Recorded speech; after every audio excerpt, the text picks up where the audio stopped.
Hi guys, it's Faiz Ahmad Faiz. Welcome है आपका अपने चैनल फिज़िक्स की पाठशाला पर। और आज मैं आप लोगों के लिए एक बहुत ही मज़ेदार सेशन लेकर आया हूं कि इन 2 महीने में नीट की प्रिपरेशन कैसे की जाए, मतलब किस तरीके से। सबसे पहले इस चैनल को सब्सक्राइब करिए। ये मत सोचिए कि ये चैनल नया है, इस पर कम व्यू है तो आपको इस पर अच्छी चीज़ें नहीं मिलेंगी। ऐसा हो नहीं सकता। मैं आपको जो भी चीज़ें प्रोवाइड करूँगा बहुत ही अच्छी तरीके से प्रोवाइड करूँगा। तो हम लोग अब जानते हैं कि किस तरीके से नीट की प्रिपरेशन की जाए। चलिए सुनिए। Q is equal to N E से लेकर आपको कम से कम सेमीकंडक्टर तक पूरे फॉर्मूले की एक लिस्ट बनानी है। और जब तक आपको 100 फॉर्मूला, आप पेन उठाएं और आपके दिमाग में 100 फॉर्मूले रटे हुए हों, तब तक आप फिजिक्स के एक्सपर्ट या फिजिक्स की प्रिपरेशन के लिए तैयारी नहीं माने जाएंगे। मतलब आप तैयार नहीं हुए उस चीज़ के लिए।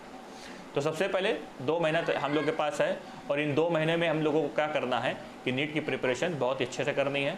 सबसे पहले आप लोग पॉजिटिव रहिए, पॉजिटिव माइंड बना के रहिए। बिना पॉजिटिव माइंड के अगर आप ये काम करने जाएंगे तो मुझे नहीं लगता कि वो काम आप कर पाएंगे। दूसरी चीज़, नीट की प्रिपरेशन हम किस तरीके से कर सकते हैं सुनिए। व्हाइट कलर का पेपर लेंगे, उस पेपर में आप क्या करेंगे, फॉर्मूले की लिस्ट बनाएंगे। Q is equal to N E से लेके सेमीकंडक्टर तक का फॉर्मूला, और 11th में काइनेमेटिक्स से लेके वेव तक के फॉर्मूले आपको वो रटे होने चाहिए। उसके बाद सबसे ज़रूरी चीज़ है कॉन्सेप्ट। अगर आपको कॉन्सेप्ट क्लियर नहीं है ना तो उस चीज़ में आप प्रिपेयर नहीं हो सकते। तो सबसे ज़रूरी चीज़ है कॉन्सेप्ट। आपका कॉन्सेप्ट एकदम बढ़िया होना चाहिए। केमिस्ट्री और अगर हम बायो की बात करें या केमिस्ट्री और मैथ की बात करें, देखिए केमिस्ट्री के लिए आपको कोई भी चीज़ ना हल्की सी समझनी होती है, वो चीज़ आगे आप खुद समझ जाते हो। मैथ के लिए आपको प्रैक्टिस चाहिए। बायो के लिए आपको थोड़ा समझना है, दिल लगा के, थोड़ा सा दिल लगाएंगे बायो आपको समझ में आ जाएगी। लेकिन फिजिक्स के लिए आपको टेक्निक चाहिए। बिना टेक्निक के आप फिजिक्स सॉल्व नहीं कर सकते। तो टेक्निक कैसे आपकी क्लियर होगी मैं आपको बताता हूँ। देखिए सबसे पहले आप ये करिए, आप हर डेरिवेशन को अच्छे से रीड कर लीजिए। इन 2 महीने में 1 हफ्ता मुझे लगता है कि डेरिवेशन के लिए काफ़ी होगा। 5 hour physics, 5 hour chemistry, 5 hour math, और जो बायो के बच्चे हैं 5 hour physics, 5 hour chemistry, 5 hour bio. कम से कम 15 घंटा आपको स्टडी करनी है और 1 घंटा आपको लैंग्वेज पढ़ना। लैंग्वेज कैसे, देखिए हम लोग क्या करते हैं, यूट्यूब पे अक्सर काफ़ी न्यूमेरिकल्स हमको मिलते हैं कि डायरेक्ट प्रोफेसर न्यूमेरिकल लिख देता, हमको समझ में आ जाता। नहीं, न्यूमेरिकल्स आपको एक एक वर्ड को स्टडी करना है और उस चीज़ को आपको समझना है कि आप कैसे न्यूमेरिकल कर सकते हैं। एक एक चीज़ को आपको स्टडी करना है। न्यूमेरिकल को जब आप स्टडी करेंगे ना, उसमें एक एक वर्ड आप जब पढ़ेंगे ना, तो जब आप एक एक वर्ड पढ़ेंगे तो आपको एक एक वर्ड का मतलब समझ में आएगा। फिर आप उस चीज़ को एनालाइज करेंगे, तब जाके आप न्यूमेरिकल कर सकते हैं। तो आप लोग को अच्छे से प्रिपरेशन करनी है। जो बच्चे नीट की प्रिपरेशन कर चुके हैं, जैसे अगर हो सके कि आपको ये लग रहा है कि हाँ मैंने नीट को अच्छे से पढ़ लिया है, 2 महीना बचा है, तो उसमें आप आराम मत करिए। आराम को थोड़ा साइड कर दीजिए। आराम हराम समझिए अभी। तो भी आराम को आप थोड़ा साइड कर दीजिए और खूब फोकस करके अच्छे से स्टडी करिए। छोटे छोटे कॉन्सेप्ट पढ़ने की कोशिश करिए। कुछ बच्चे होते हैं बहुत ज़्यादा टफ पढ़ लेते हैं, तो ज़्यादा टफ से क्या होता है कि कभी कभी इजी चीज़ें समझ में नहीं आती हैं। तो आपको कॉन्सेप्ट से चलना है। जब तक आप कॉन्सेप्ट से नहीं चलेंगे तो वो चीज़ आपकी नहीं होने वाली, ठीक है। और हम लोग के पास 2 महीने हैं प्रिपरेशन के लिए, और ये एक्सपेक्टेड डेट है। अगर मान लीजिए कि केस खुदा ना खास्ता कुछ ज़्यादा बढ़ जाता है तो मुझे लगता है कि डेट टल भी सकती है। लेकिन अगर है वाकई पेपर 2 महीने बाद, तो क्या किया जाए, बस हम लोग को स्टडी करना है और लगे रहना है फोकस करके। एनसीईआरटी की बात करते हैं।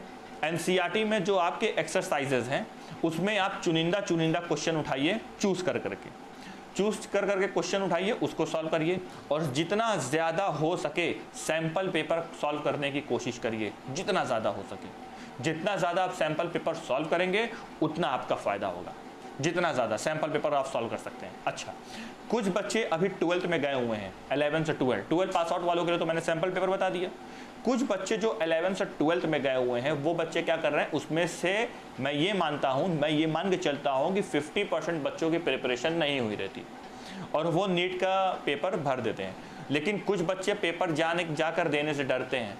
तो मैं ये कहूँगा कि आपको वो चीज़ आए या ना आए, आपको पेपर देने जाना है, क्योंकि उससे बहुत सारा एक्सपीरियंस आपको मिलता है। बिना एक्सपीरियंस के भी आप पहले दिन पेपर नहीं दे सकते।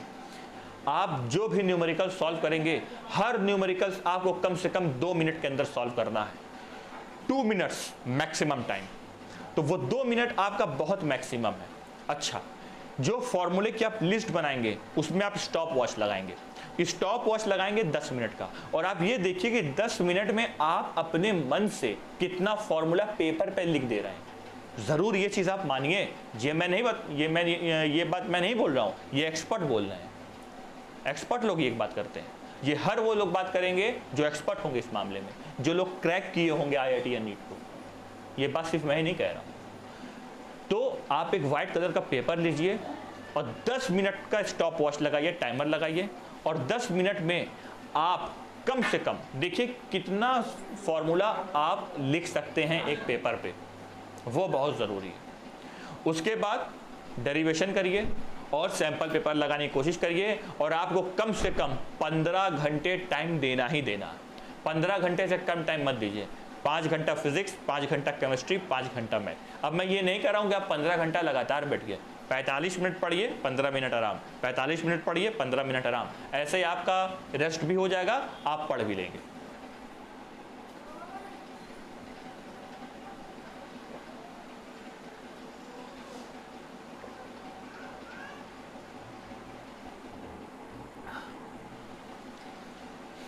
तो आप लोग अच्छे से स्टडी करिए, और मैंने जो प्रिपरेशन टिप्स देनी थी दे ली। तो आपको क्या करना है, सबसे पहला स्टेप 15 आवर्स आपको पढ़ने हैं। दूसरा स्टेप, आपको वाइट कलर का पेपर लेके उस पर पूरे फॉर्मूले लिखने हैं। तीसरा स्टेप, आपको पूरे सैंपल पेपर सॉल्व करने हैं। सैंपल पेपर कहाँ से कहाँ तक, 2010 से लेके 2019 तक, यहाँ तक कि आपको सैंपल पेपर सॉल्व करने हैं। चौथा स्टेप, NCERT से न्यूमेरिकल उठाइए, उसको सॉल्व करने की कोशिश करिए। जो आपको कोचिंग से मटेरियल्स मिले हैं, मॉड्यूल मिले हैं अच्छी कोचिंग के, उनको आप पढ़िए। ठीक है, ये सारी चीज़ें आप करिए। बाकी मेरा YouTube चैनल आप लोग के लिए अवेलेबल है। आपको कोई भी अगर न्यूमेरिकल फंस रहा है, कोई भी न्यूमेरिकल में आपको डाउट हो रहा है, तो आप मुझसे डायरेक्ट कांटेक्ट कर सकते हैं, डायरेक्ट YouTube पे कमेंट पे जाके क्वेश्चन पूछ सकते हैं, डायरेक्ट आप टॉपिक पूछ सकते हैं, डायरेक्ट कोई न्यूमेरिकल दे सकते हैं, तो मैं उसको अपलोड कर दूंगा आपके नाम के साथ कि हाँ आपने ये चीज़ पूछी है, इनके लिए ये न्यूमेरिकल। ठीक है, तो अब हम लोग को मैंने जितनी प्रिपरेशन टिप्स बतानी थी मैंने बता दी। तो फिर आप लोग रेडी रहिए, फोकस रहिए और बी पॉजिटिव। जितना आप पॉजिटिव रहेंगे, जितना आप मोटिवेट रहेंगे, उतना अच्छा आपका पेपर जाएगा। आपने जो भी तैयारी की है वो आपके लिए मैक्सिमम। तो आप लोग फोकस रहिए और मोटिवेट रहिए। ठीक, अरे तुम कहाँ से आ गए, ऊपर से? अरे भैया, ये भी छोटे से फिजिक्स एक्सपर्ट है। हाय करो सबको। अरे ये क्या कर रहे हो, हाय करो। हाय, हाँ। तो ठीक है, आप लोग फोकस रहिए, मोटिवेट रहिए और बी पॉजिटिव रहिए। ठीक है, और चैनल को सब्सक्राइब करिए, लाइक करिए और शेयर करिए।